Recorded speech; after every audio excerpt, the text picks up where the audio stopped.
Hello, it's me. I'm back, and with one more of my videos where I explain the world as I see it. And I, realize you see it differently, and I figure out ways that your way and my way can work together, and it's all cool.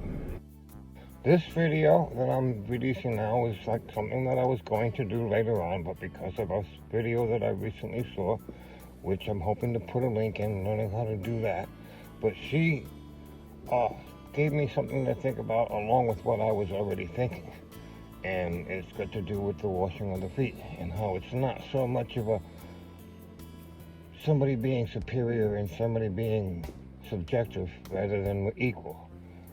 Able to trust me with a sensitive part of your body where I could easily hurt you or cause you uncontrollable laughter and fits of happiness where you can't stop even though you may want to. And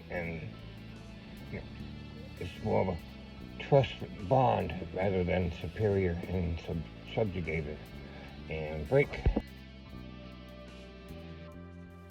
In the Old Covenant, it was very important to maintain a viable gene pool, especially in the early days of civilization where more inbreeding and less variation and deviation creates certain sort of health problems. I mean, gee whiz, there could be 1,000 people sitting in a cancer ward right now that have cancer only because way back when the wrong two people got together and had a kid that turned out all right. Yeah, but generations later we got descendants sitting in the cancer wards. We don't know. But that's what homosexuality is about. More than anything else, we need your deposits into the gene pool. But that was the old covenant. Jesus came with a new covenant. And at the beginning of the new covenant, the Sermon on the Mount, he said, I'm not here to change all the old ways. Well, that was one of the old ways he was going to change, but he kept many of the old ways. He kept commandments, he kept giving thanks, he kept keeping God on the top.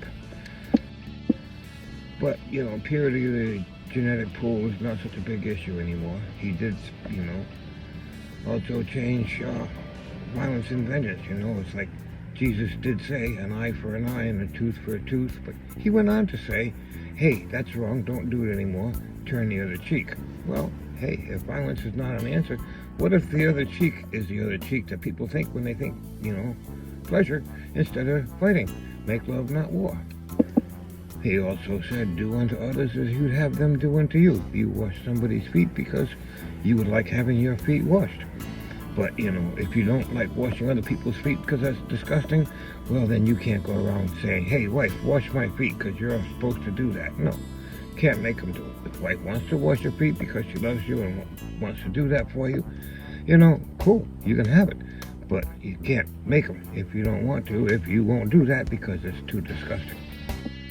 And, of course, they are those Bible thumpers that'll hold up a new covenant scripture that says marriage is meant to be between a man and a woman. Well, of course, it's the whole purpose of it is to raise a family and bring in the next generation. That's what it's supposed to be for. But if you don't want to do that, it's okay. It's just meant to be. It doesn't have to be. And, if you keep on reading after that passage, marriage is meant to be between a man and a woman, it goes on to say something like, well, if you have a problem with that, that's between you and God. Not you and them, not them and you, not them and the church, not them and the state, them and God.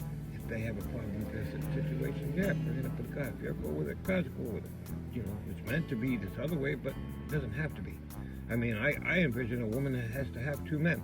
Oh yeah, sex is all great and all that stuff, but it's more of a case where she's very needy, high maintenance. She needs to have two incomes and she ain't going to work. So she has two guys, one works and one's with her, and then they switch places so that she's always got somebody with her and always somebody working out and making money for her.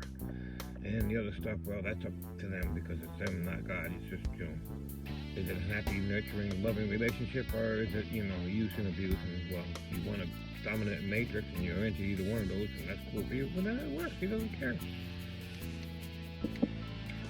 So, and how do I know how God feels? Well, I can help you understand how God feels yourself. It's a really easy story.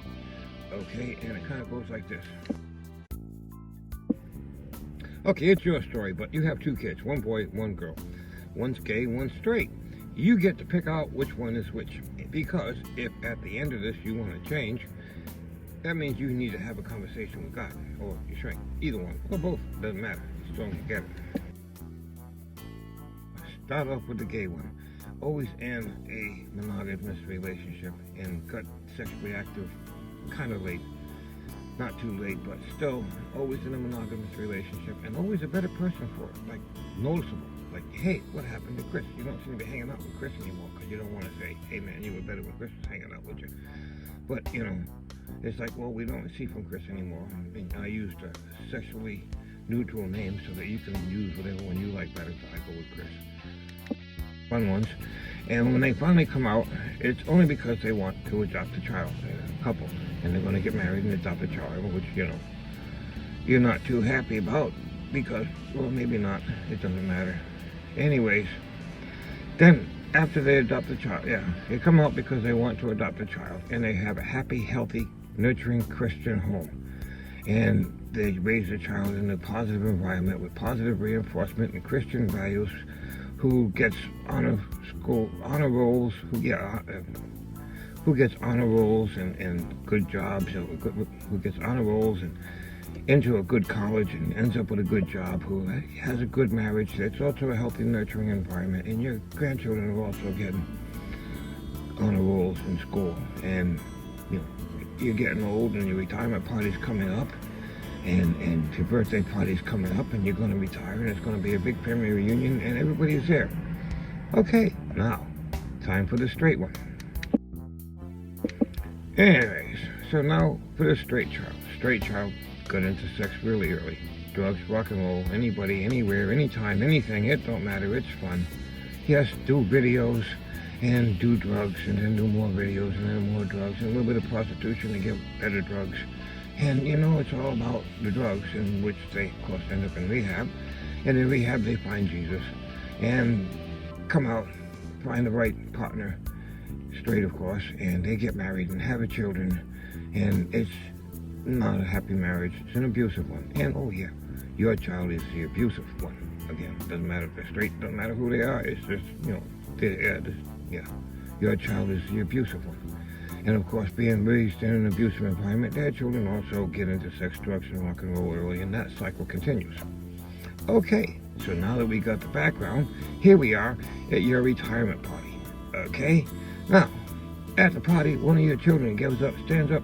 Yeah, at the party, one of your children stands up to give a toast.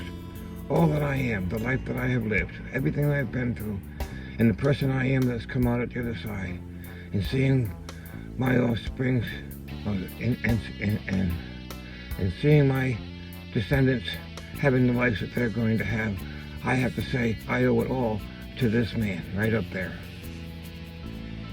Which one do you want it to be? Bet you Jesus feels the same way too.